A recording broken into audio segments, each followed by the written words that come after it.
മോളെ! രഘു ഒരു നിലവിളിയോടെ റോഡിലേക്ക് പാഞ്ഞിറങ്ങി. അപ്പോഴേക്ക് ഓമിനി കൺമറഞ്ഞു പോയിരുന്നു. അയാൾ എന്തു ചെയ്യണം എന്നറിയാതെ പകച്ചു നിന്നുപോയി.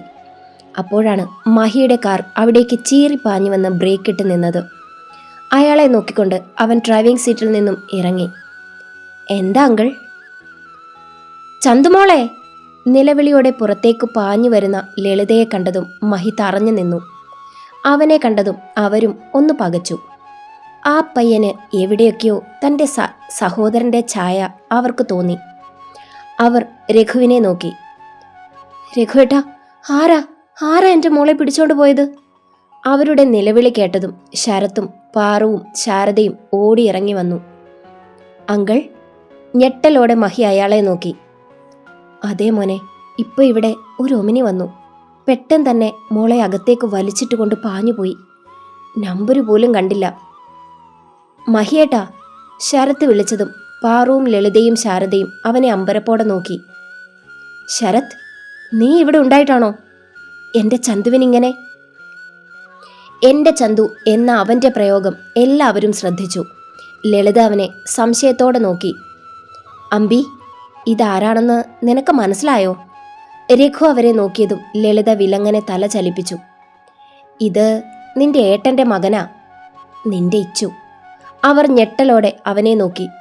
മഹിയിലും ഒരു വെപ്രാളം നിറഞ്ഞു. മോനെ ഇച്ചു! അവർ വിറയലോടെ വിളിച്ചതും മഹി അവരെ ചേർത്ത് പിടിച്ചു. ആച്ചിയമ്മേ! അവൻ്റെ ആ വിളി കേട്ടതും പൊട്ടിക്കരഞ്ഞുപോയി അവർ. എൻ്റെ മോനെ! അവരുടെ സ്നേഹം കണ്ട് ഏവരുടെയും കണ്ണു നിറഞ്ഞു. പാറു കണ്ണ് മിഴിച്ച് ശരത്തിനെ നോക്കി. അവൻ കണ്ണുകൾ അടച്ചു ചിരിച്ചു. മോനെ, എൻ്റെ കുഞ്ഞ്! അവളെ ആരാ കൊണ്ടുപോയത്? എനിക്കെൻ്റെ കുഞ്ഞിനെ വേണം മോനെ.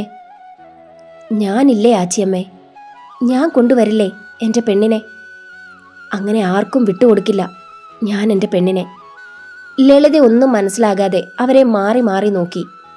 അമ്പി, ഒക്കെ ഞാൻ പറയാം. മഹി, നീ മോൾ എവിടെയാണെന്ന് അന്വേഷിക്കേ. മഹിയേട്ടാ, ഞാനും വരുന്നു. ശരത്ത് മുന്നോട്ട് വന്നതും മഹി അവരെ നോക്കി. വിഷമിക്കണ്ട, ചന്തുവുമായി ഞാൻ വന്നിരിക്കും. അവൻ കാറിൽ കയറിയതും ശരത്തും ഒപ്പം കയറി. ആ സമയം രഘു ലളിതയോട് കാര്യങ്ങൾ വിശദമായി പറയാൻ തുടങ്ങി. എല്ലാം കേട്ട് അവരുടെ മിഴികളിൽ ഭയം നിറഞ്ഞു. അപ്പോ ഇതിൻ്റെ പിന്നിൽ അവരാണ് രഘുവേട്ടാ? മഹാദേവനും ദേവദേവനും. അവർ തിരിച്ചറിഞ്ഞു കഴിഞ്ഞു ചന്തു ആരാണെന്ന്. രഘു ഒരു നിമിഷം ആലോചിച്ചു. പിന്നെ ഫോണെടുത്ത് മഹിയെ വിളിച്ച് വിവരം പറഞ്ഞു. അതോടെ മഹിയുടെ കാൽ ആക്സിലേറ്ററിൽ അമർന്നു. ആ സമയം ഗോഡൌണിൽ. എന്നെ വിട്! ഗുണ്ടകളുടെ കയ്യിൽ കിടന്ന് കുതറുകയാണ് ചന്തു. വാടി ഇങ്ങോട്ട്! ഒരുവൻ അവളുടെ മുടിയിൽ കുത്തിപ്പിടിച്ച് മുന്നോട്ട് തള്ളി. അവൾ ചെന്ന് ആരെയോ ഇടിച്ചു നിന്നു. അവൾ ഭയത്തോടെ തല ഉയർത്തി. മഹാദേവൻ! ചുണ്ടിൽ ക്രൂരമായ ചിരിയോടെ അയാൾ അവളെ നോക്കി. നിന്നെ ആദ്യം കണ്ടപ്പോഴേ ഞാൻ ഒരു ചതി മണത്തു. നിന്നെപ്പറ്റി കൂടുതൽ അന്വേഷിച്ചപ്പോ അല്ലേ ആളെ ശരിക്കും പിടികിട്ടിയത്. എൻ്റെ പൊന്നുമോള് അവകാശം സ്ഥാപിക്കാൻ വന്നതാ അല്ലേ? എനിക്കാരുടെയും ഒരു അവകാശവും വേണ്ട. നിങ്ങളെപ്പോലെ പണത്തിന് പിന്നാലെ പേ പിടിച്ചലയുകയല്ല ഞാൻ. അടിപൊളി! ആ പ്രയോഗം അതെനിക്കിഷ്ടായി. അയാളുടെ കണ്ണുകൾ പൊടുന്നനെ ചുവന്ന് കയറി. അയാൾ കൈ നിവർത്തി അവളുടെ കവിളിൽ ആഞ്ഞടിച്ചു. പെട്ടെന്നുള്ള ആക്രമണമായിരുന്നതുകൊണ്ട് അവൾ വേച്ചുപോയി. അവൾ അടുത്ത ആരുടെയോ ശരീരത്തിൽ തട്ടി നിന്നു. ഏട്ടാ, എന്ത് പണിയാ ഏട്ടാ ഈ കാണിക്കുന്നേ? വെറുതെ ഈ പാവത്തിനെ ഇവിടെ പിടിച്ചോണ്ട് വന്ന് തല്ലുന്നോ? മഹാപാപം കിട്ടും കേട്ടോ ഏട്ടാ.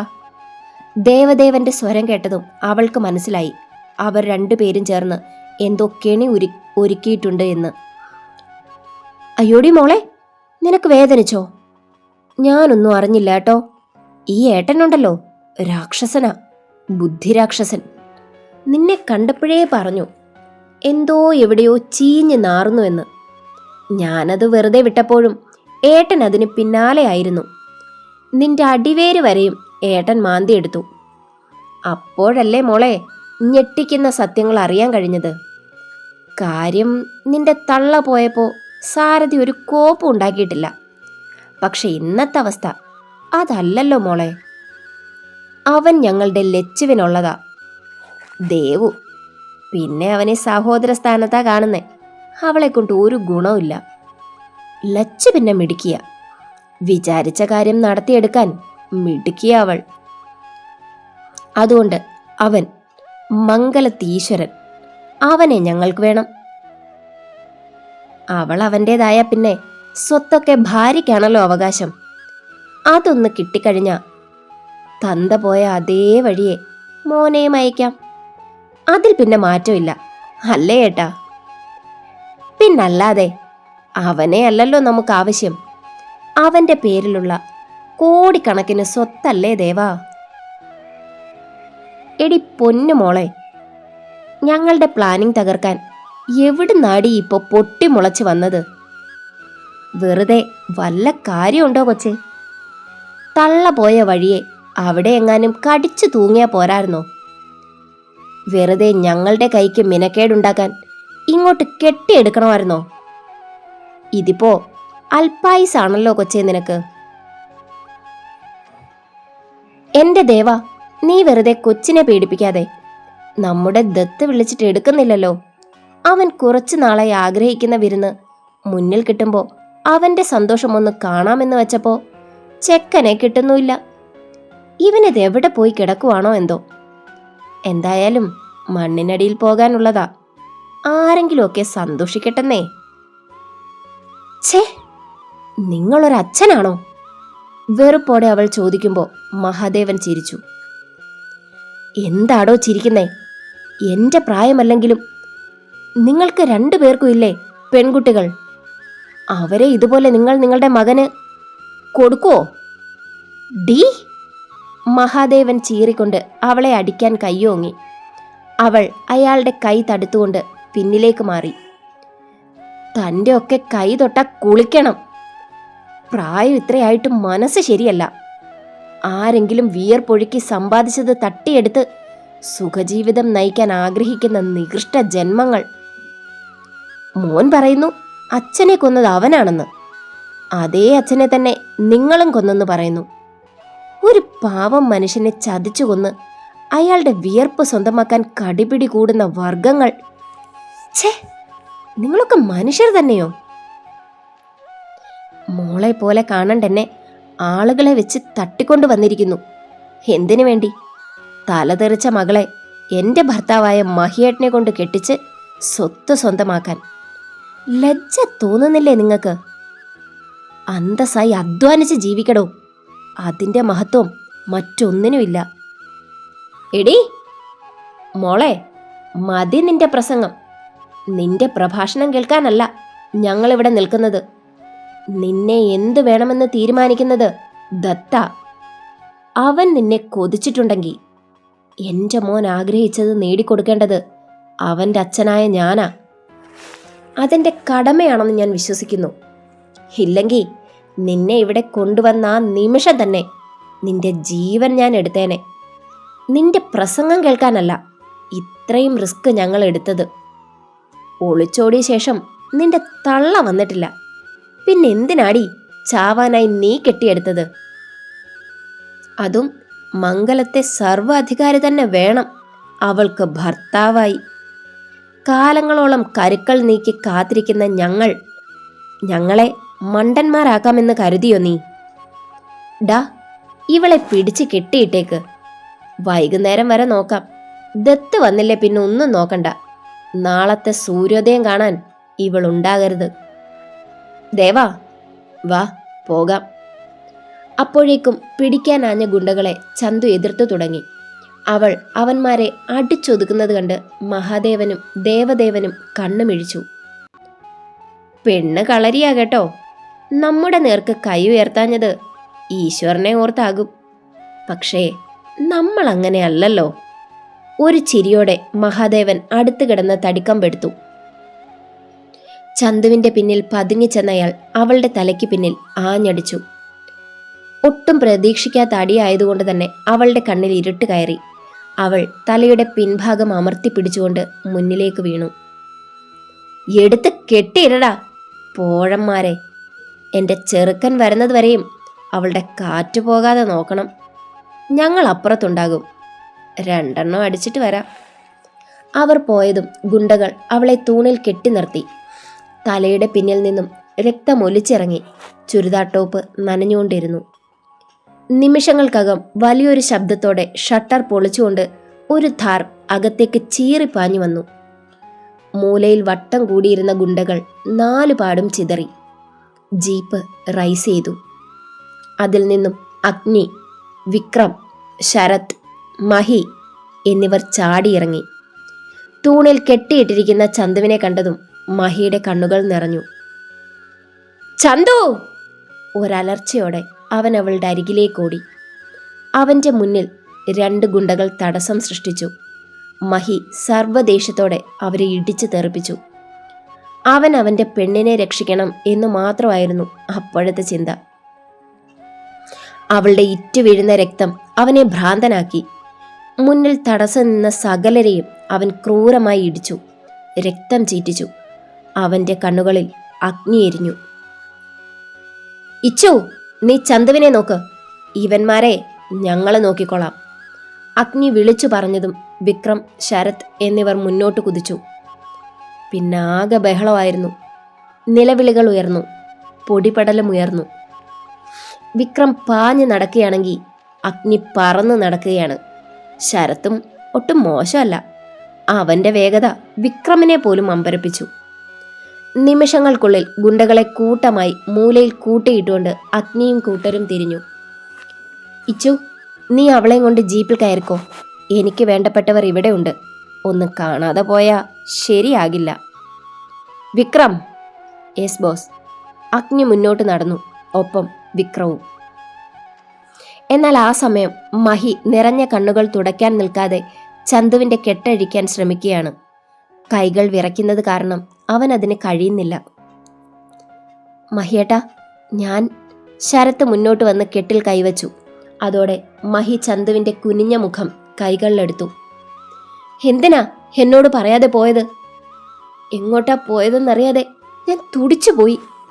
എൻ്റെ ഉള്ളിൽ നീ അത്രമേൽ പതിഞ്ഞു പോയി ചന്തു.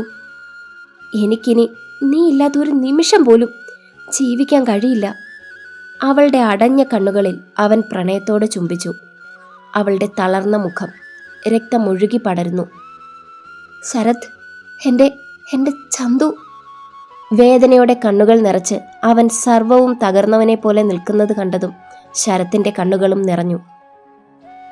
ഒന്നുമില്ല മഹിയേട്ടാ, ചേച്ചിക്കൊന്നും സംഭവിക്കില്ല. അപ്പോഴേക്കും ശരത്ത് കെട്ടുകൾ അഴിച്ചു മാറ്റിയിരുന്നു. വീണു പോകാൻ തുടങ്ങിയ അവളെ വാരിയെടുത്ത് നെഞ്ചിലേക്ക് ഒതുക്കിക്കൊണ്ട് അവൻ കണ്ണീരോടെ അവളുടെ മുഖം പിടിച്ചെടുത്തു. ചന്തു, കണ്ണു തുറക്കടാ. അവൻ്റെ കണ്ണുനീർ അവളുടെ മുഖത്ത് പതിച്ചുകൊണ്ടിരുന്നു. അവൻ്റെ ആ വിളി ഹൃദയം കേട്ടതുപോലെ അവളുടെ മിഴികൾ ചിമ്മി. ചന്തു, ചന്തു! അവളുടെ ആ ചലനം അവനെ ഏറെ സന്തോഷിപ്പിച്ചു. അവളുടെ മിഴികൾ ചലിച്ചു. അത് മെല്ലെ പകുതി തുറന്നു. മോളെ! അവൻ അവളെ തന്നിലേക്ക് ചേർത്തു. എന്തിനാ എന്നെ വിട്ടു പോയത്? എനിക്കെന്താ തോന്നിയെന്നറിയോ? എൻ്റെ പ്രാണൻ പോകുന്ന പോലെ. എനിക്ക് വേണം നിന്നെ. എനിക്ക് നീ ഇല്ലാതെ പറ്റില്ലടി. നീ എന്നെ മനസ്സിലാക്കിയില്ലല്ലോ ചന്തു. നിന്റെ സ്നേഹം, നിന്റെ പരിചരണം, അതിലെപ്പോഴോ ഞാൻ നിന്നെ പ്രണയിച്ചു തുടങ്ങി. ഒക്കെയും തുറന്നു പറയുമ്പോൾ എന്നെ വിട്ട് നീ പോകുമോ എന്ന ഭയത്തിൽ എൻ്റെ ഉള്ളിൽ നിന്നോടുള്ള പ്രണയം പറയാൻ ഞാൻ വിട്ടുപോയി. നീ ഒറ്റയ്ക്കിരിക്കണമെന്ന് പറഞ്ഞപ്പോൾ ഞാൻ ചെയ്തതിലെ വേദന കൊണ്ടാണെന്ന് ഞാൻ കരുതി.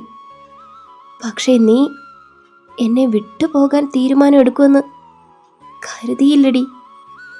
നീ ഇല്ലെങ്കിൽ ഈ മഹേശ്വർ പിന്നെ ഇല്ലടി. അതെന്താ നീ മനസ്സിലാക്കാത്തെ? മഹിയേട്ടാ, ഞാൻ അറിഞ്ഞില്ല. എന്നോട് പൊറുക്കണം. മോളെ! ആർത്ത് കരഞ്ഞുകൊണ്ട് അവൻ അവളുടെ മുഖം മുഴുവൻ ഉമ്മകൾ കൊണ്ട് പൊതിഞ്ഞു. എനിക്ക് വേണം നിന്നെ. ഈ മഹേശ്വരൻ്റെ പെണ്ണ. നിനക്കൊന്നും സംഭവിക്കില്ല. സംഭവിക്കാൻ ഞാൻ സമ്മതിക്കില്ല. ശരത്തെ, വണ്ടി എടുക്കടാ. അവൻ അലറിയതും ശരത്ത് പാഞ്ഞു ചെന്ന് വണ്ടിയെടുത്തു. ചന്തുവിനെ കൈകളിൽ കോരിയെടുത്ത് മഹി ജീപ്പിലേക്ക് കയറി.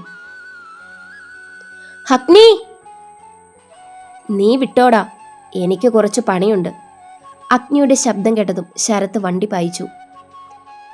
മഹിയേട്ടാ, ഐ ആം വെരി സോറി. എന്തിനാടാ?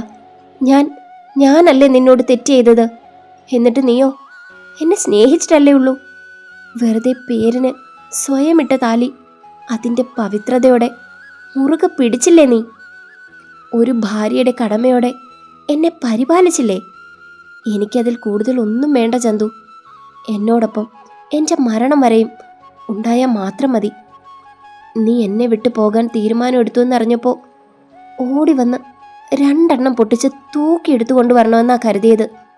പക്ഷെ അതിനു മുൻപ് നിനക്കറിയില്ലേ അവരൊക്കെ എന്തും ചെയ്യാൻ മടിയില്ലാത്തവരാണെന്ന്? പിന്നെയും ശ്രദ്ധയില്ലാതെ എന്തിനാ ചന്തു ഇറങ്ങിപ്പോയത്? ഞാൻ മഹിയേട്ടനെ കാണാൻ അങ്കിളെല്ലാം പറഞ്ഞപ്പോൾ എനിക്ക് എന്നോടൊരു വാക്ക് പറയാറുന്നില്ലേ? എന്നെ ഇഷ്ടം. അവൻ പെട്ടെന്ന് അവളെ പൊതിഞ്ഞു പിടിച്ചു. എൻ്റെ കണ്ണിൽ നീ കണ്ടില്ലേ നീ എനിക്ക് ആരാണെന്ന്? നിന്നോടുള്ള എൻ്റെ പ്രണയം നീ എന്താ തിരിച്ചറിയാത്തത്? നീ പറഞ്ഞിട്ടാണോ എന്നോട് നിനക്കുള്ള പ്രണയം ഞാൻ തിരിച്ചറിഞ്ഞത്? നിന്റെ ഓരോ നോട്ടത്തിൽ പോലും ഞാൻ തിരിച്ചറിഞ്ഞില്ലേ നിന്റെ പ്രണയം? നീ ഒരിക്കലും അത് തുറന്നു പറയില്ലെന്ന് ഉറപ്പുള്ളോണ്ടാ എൻ്റെ ആച്ചിയമ്മയുടെ മോളാ നീയെന്ന് ഞാൻ പറഞ്ഞത്. എനിക്ക് അവകാശപ്പെട്ട സ്വത്ത് തന്നെയാ നീ. അച്ഛൻ്റെ ആഗ്രഹം നിറവേറ്റാനാണെങ്കിലും പതിയെ ഞാൻ കരുതി ഞാൻ നിന്നെ മനസ്സിലാക്കിയതുപോലെ നീ എന്നെയും. സാരമില്ല, ഇങ്ങനെയാകും ഈശ്വരൻ വിധിച്ചത്. ഐ എം വെരി സോറി മഹിയേട്ടാ. അപ്പോഴേക്കും ശരത്ത് ഹോസ്പിറ്റലിൽ എത്തിക്കഴിഞ്ഞു. ഉടനെ തന്നെ മഹി അവളെ കോരിയെടുത്ത് അകത്തേക്ക് കൊണ്ടുപോയി. പെട്ടെന്ന് വന്നേക്കണം, ഒരു നിമിഷം പോലും എനിക്ക് നീയില്ലാതെ ജീവിക്കാൻ പറ്റില്ല. കണ്ണുകൾ നിറച്ചുകൊണ്ട് അവനത് പറയുമ്പോൾ അവളുടെ കണ്ണുകൾ കൂമ്പി അടഞ്ഞുപോയി. മഹി അവളുടെ നെറ്റിയിൽ അമർത്തി ഉമ്മ വച്ചു. I love you Chandu. അവൾ പെട്ടെന്ന് കണ്ണുകൾ തുറന്നു. വാടി ഒരു പുഞ്ചിരി അവന് നൽകി. Love you Ichu. അവളുടെ ആ വിളി അതവൻ്റെ ഹൃദയത്തിൽ തുളച്ചു കയറി. സ്ട്രക്ചർ വരുന്നത് കണ്ടതും അവൻ അവളുടെ വിടർന്ന ചുണ്ടിൽ അമർത്തി ഉമ്മ വച്ചു. ഞാൻ കാത്തിരിക്കും. അവൻ അവളെ കിടത്തി. സ്ട്രക്ചർ നിരങ്ങി നീങ്ങി. മഹി കണ്ണുകൾ അടച്ചു തുറന്നു. ഇച്ചു, അഗ്നി എന്തായി? തിയേറ്ററിലേക്ക് കൊണ്ടുപോയി. അവൾക്കൊന്നും സംഭവിക്കില്ല. അവൾ വരും, ഈ മഹിയുടെ പാതിയായി. അവൻ അത് പറയുമ്പോൾ അഗ്നിയുടെ കണ്ണുകൾ വിടർന്നു. വിക്രം, അവിടെ എന്തായി? ശരത്ത് വിക്രമിനോട് ചേർന്ന് നിന്നു. എന്താകാൻ, ബോസ് ഇറങ്ങിയ പിന്നെ ആരെങ്കിലും ജീവനോടെ ബാക്കി കാണുമോടോ?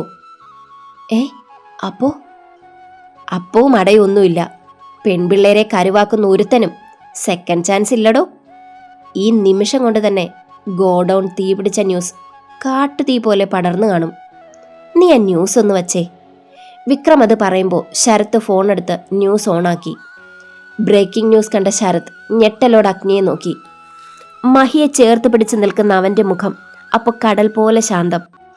ആ ശാന്തതയ്ക്ക് പിന്നിൽ ആളിക്കത്തുന്ന ഒരു അഗ്നിയുണ്ട്. അഗ്നിദേവ് റായ്ചന്ദ് എന്ന ജ്വലിക്കുന്ന അഗ്നി. ഉറ്റവർക്ക് വേണ്ടി സർവവും ചുട്ടെരിക്കുന്ന അഗ്നി.